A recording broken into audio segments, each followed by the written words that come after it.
Hello friends, आप सभी का आपका चैनल पर बहुत बहुत स्वागत है। हमने अपनी पिछली वीडियो में आप सभी को फिजिक्स के लिए कुछ ऐसी टिप्स एंड ट्रिक्स बताई थी जिनसे आपको फिजिक्स को समझने में और फिजिक्स को याद रखने में और एग्ज़ाम्स में अच्छा स्कोर करने में हेल्प मिलेगी। और अगर आप इस वीडियो को देखना चाहते हैं तो आप हमारे इस वीडियो के डिस्क्रिप्शन में जाके देख सकते हैं। नमस्कार दोस्तों, मेरा नाम है गौरव और आज मैं आप सभी को केमिस्ट्री के लिए कुछ ऐसी ट्रिक्स बताऊंगा जिससे आप केमिस्ट्री को आसानी से याद रख पाएंगे और समझ पाएंगे। दोस्तों, शुरू करने से पहले मैं आप सभी को ये बता देना चाहता हूँ कि अगर आपने हमारे चैनल को अभी तक सब्सक्राइब नहीं किया है तो इसे सब्सक्राइब ज़रूर कर लें, क्योंकि हम यहाँ पर आपके लिए और भी स्टडी से रिलेटेड अच्छी अच्छी वीडियोज़ लाते रहे हैं और आगे भी लाते रहेंगे। और सब्सक्राइब कर लेने से आपसे कोई भी वीडियो मिस नहीं होगी। अगर आपने हमारे इस चैनल को पहले ही सब्सक्राइब कर लिया है तो आपका बहुत बहुत धन्यवाद। तो चलिए दोस्तों, शुरू करते हैं और बताते हैं आप सभी को केमिस्ट्री के लिए कुछ टिप्स एंड ट्रिक्स।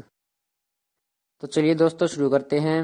आप सभी जानते हैं कि केमिस्ट्री में एलिमेंट्स की सबसे ज़्यादा इम्पोर्टेंस होती है, क्योंकि विदाउट एलिमेंट्स के यूज़ के हम केमिस्ट्री में एक रिएक्शन या एक क्वेश्चन भी सॉल्व नहीं कर सकते। तो सबसे पहले नंबर पर फ्रेंड्स आती है पीरियोडिक टेबल, मतलब कि आवर्त सारणी। इसमें आपको सारे एलिमेंट्स रोज और कॉलम वाइज अरेंज मिलेंगे और इसमें हर एलिमेंट के name, symbol, atomic number, atomic mass और उनके बारे में बेसिक इन्फॉर्मेशन दी गई होती है।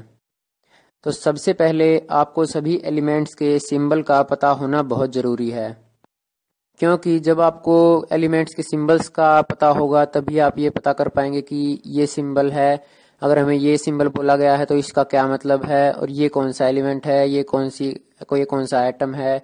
इस टाइप से आपको तभी नॉलेज होगी जब आपको पीरियोडिक टेबल के अंदर दिए गए एलिमेंट्स के बारे में पता होगा। और इसके साथ साथ आपको ज़्यादा कुछ नहीं, कम से कम सभी एलिमेंट्स का एटॉमिक नंबर ज़रूर याद होना चाहिए। अगर आप इस पीरियोडिक टेबल को लर्न कर लेते हैं तो समझिए आपको 70 से 80% केमिस्ट्री आ चुकी है, क्योंकि इस पीरियोडिक टेबल पे ही 70 से 80% केमिस्ट्री डिपेंड करती है। क्योंकि केमिस्ट्री में सिंबल्स, फॉर्मूलाज, रिएक्शंस होती हैं, और जब तक आपको सभी एलिमेंट्स के बारे में, उनके नाम, उनके सिंबल्स नहीं पता होंगे तब तक आप रिएक्शंस को ना तो समझ सकते हैं, और जब तक आप समझ नहीं पाओगे तो सॉल्व भी नहीं कर पाओगे।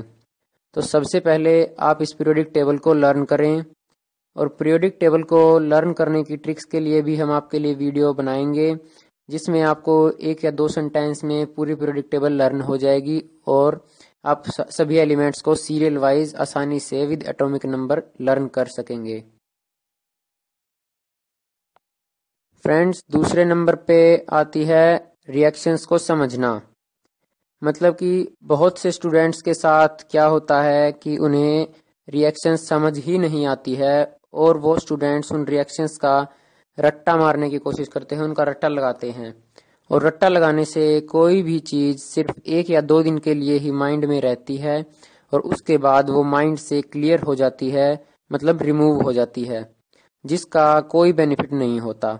आप एक बार तो रट्टा मारी हुई चीज़ को अपने एग्जाम्स में लिखे आएंगे, अपने टेस्ट पेपर में कर आएंगे, लेकिन बाद में आपको खुद ही परेशानी होगी। जब कभी आपको प्रैक्टिकली ज़रूरत पड़ेगी तो आप उसका आंसर नहीं दे पाएंगे, आप उसको नहीं संभाल पाएंगे।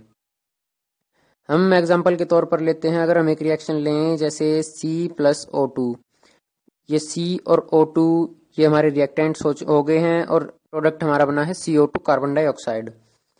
अब देखिए स्टूडेंट्स, अब जिन स्टूडेंट्स को ये पता होगा कि यहाँ पर C क्या है और O क्या है, और यहाँ O के नीचे जो 2 लिखा हुआ है ये इस चीज़ का क्या मतलब है, वो इस रिएक्शन को सेकंड्स में आसानी से सॉल्व कर सकता है। लेकिन अगर आपको रिएक्शंस के सिंबल्स और उनके नाम पहचानने आ गए तो वो सिर्फ इस रिएक्शन में ही नहीं बल्कि अदर रिएक्शंस में भी बहुत हेल्प करेंगे। तो फ्रेंड्स, आप रिएक्शंस को समझने की कोशिश कीजिए, उनका रट्टा मत लगाइए, क्योंकि रट्टा लगाने से कोई भी चीज़ थोड़े ही समय के लिए माइंड में रहती है और उसके बाद वो माइंड से स्किप हो जाती है, जिसका हमें कोई बेनिफिट नहीं मिल पाता। तो फ्रेंड्स, उसके बाद आती है बात फॉर्मूलाज की। आपको बेसिक टाइप के फॉर्मूलाज ज़रूर पता होने चाहिए।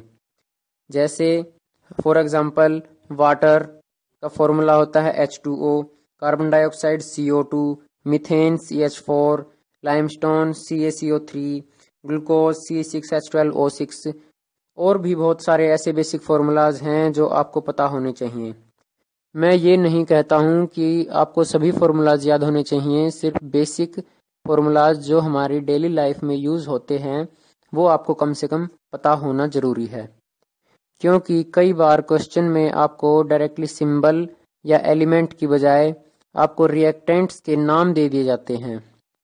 फॉर एग्जांपल, अगर आपके पास ये क्वेश्चन आ जाए कि लाइमस्टोन को 170 केल्विन पे हीट करें और उसके बाद क्या प्रोडक्ट निकलेगा, तो इस केस में अगर आपको लाइमस्टोन के फॉर्मूला का पता होगा तो ही आप इसे सॉल्व कर पाएंगे, अदरवाइज आप इसे किसी भी हालत में सॉल्व नहीं कर सकते।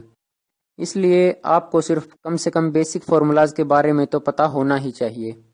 अगर आपको बेसिक फार्मूलाज के बारे में नहीं पता होगा तो आप इस टाइप की रिएक्शंस, इस टाइप के क्वेश्चंस को सॉल्व नहीं कर पाएंगे।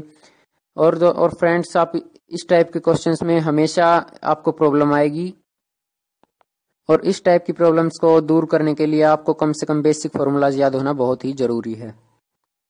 फ्रेंड्स, उसके बाद आती है नेम रिएक्शंस, मतलब कि रिएक्शंस के नाम। तो फ्रेंड्स, अब आप सभी को सिंबल्स का पता चल चुका है, रिएक्शंस का पता चल चुका है, फॉर्मूलाज का पता चल चुका है। इसके बाद बात आती है रिएक्शंस के नाम की। जैसे अगर आपको बोल दिया जाए कि ऑक्सीडेशन रिएक्शंस क्या होती हैं, रिडक्शन रिएक्शंस क्या होती हैं, और भी बहुत सारी बेसिक टाइप की रिएक्शंस हैं जो आपको पता होनी चाहिए। कुछ इस तरह से आपके पास अगर क्वेश्चन आ जाएं और अगर आपको इनका मतलब पता है या रिएक्शंस की एक्टिविटीज़ पता हैं, जैसे प्रोडक्ट में गैस रिलीज होगी या लिक्विड फॉर्म रिलीज होगा, इस तरह से अगर आपको इनके बारे में पता है तो ही आप इसे लिख पाएंगे, इसे सॉल्व कर पाएंगे। लेकिन अगर आपको रिएक्शंस तो आती हैं लेकिन उसका नाम नहीं पता, टोटल रिएक्शन जो पूरी रिएक्शन है उस रिएक्शन का आपको नाम नहीं पता या उसके प्रोसेस का आपको नहीं पता, तो आप पजल हो जाएंगे और क्वेश्चन को आप गलत कर आएंगे, जिससे आपके एग्जाम्स में मार्क्स कम आते हैं और आप कहते हैं कि हम बिल्कुल ठीक करके आए हैं। इसलिए आपको रिएक्शंस के साथ साथ उनके बेसिक नेम्स भी याद होने बहुत ही ज़रूरी हैं। तो फ्रेंड्स, ये तो थी हमारी इनऑर्गेनिक केमिस्ट्री की बात, जिसमें अधिकतर रिएक्शंस, सिंबल्स, फार्मूलाज वगैरह आते हैं। इसके बाद फ्रेंड्स आता है हमारा थ्योरी पोर्शन। थ्योरी पोर्शन आपका अधिकतर जो होता है वो ऑर्गेनिक केमिस्ट्री में होता है, और जैसे एनवायरमेंटल केमिस्ट्री हुई और भी बहुत सारी केमिस्ट्री की ब्रांचेज हैं जिनमें थ्योरी पोर्शन होता है। इन सभी में आपका थ्योरी पोर्शन बहुत ही ज़रूरी है, क्योंकि इस टाइप की ब्रांचेज जो केमिस्ट्री की होती हैं उसमें रिएक्शंस कम होती हैं और थ्योरी ज़्यादा होती है। और थ्योरी अगर आपको नहीं पता होगी तो आप ऑर्गेनिक केमिस्ट्री, एनवायरमेंटल केमिस्ट्री, इस टाइप की केमिस्ट्रीज के जो क्वेश्चंस हैं, जो बेसिक क्वेश्चंस हैं, आप उनको सॉल्व नहीं कर पाएंगे और उनके जवाब आप नहीं दे पाएंगे। तो आपको थ्योरी को लर्न करने के लिए आपको अपने टॉपिक्स को अपनी डेली लाइफ से रिलेट करना होगा, कंबाइन करना होगा, और थ्योरी को प्रैक्टिकल लाइफ से जोड़ के देखना होगा।